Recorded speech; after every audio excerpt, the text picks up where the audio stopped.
Bahkan Nabi menjamin gereja dan keamanan Yahudi Najran. Kita tahu di Madinah bukan hanya agama Islam, ada Nasrani, ada Yahudi.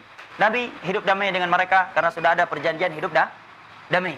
Bahkan Nabi berpesan ketika melepaskan panglima-panglima perangnya agar gereja-gereja tidak dihancurkan, agar anak-anak kaum wanita tidak dibunuh. Ini di medan jihad. Maka jelaslah bagi kita apa yang dilakukan oleh oknum saat ini, pengoboman, bom bunuh diri, ini menyimpang dalam Islam dari berbagai sisi.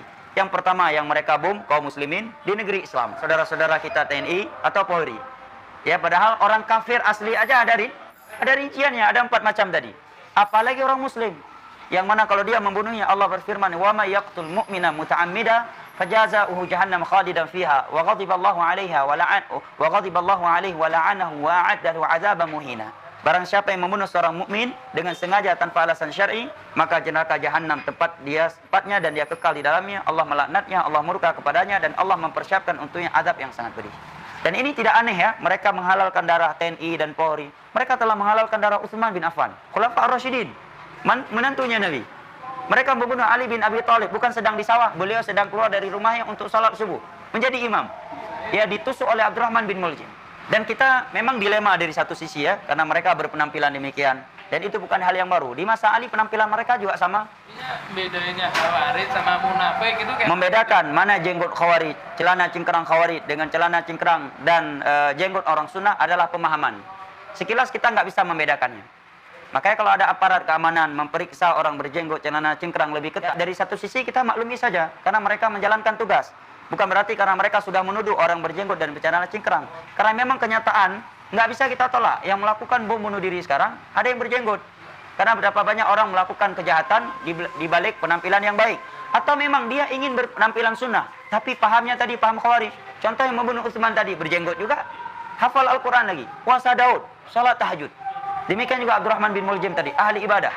Matanya dicongkel, dia masih berzikir kepada Allah. Tangannya dipotong, masih saja berzikir.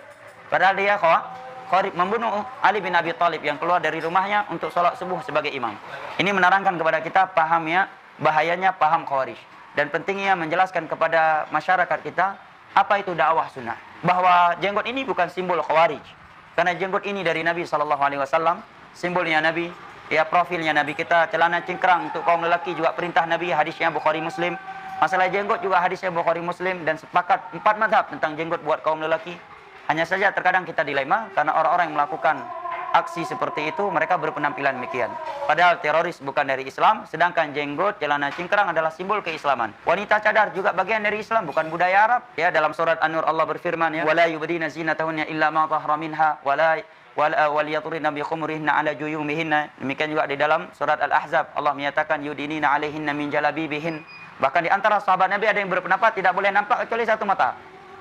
13 tahun di Mekah, istri-istri Nabi nggak ada yang pakai cadar. Istri para sahabat nggak ada yang pakai cadar. Nabi muncul, orang Arab nggak pakai cadar.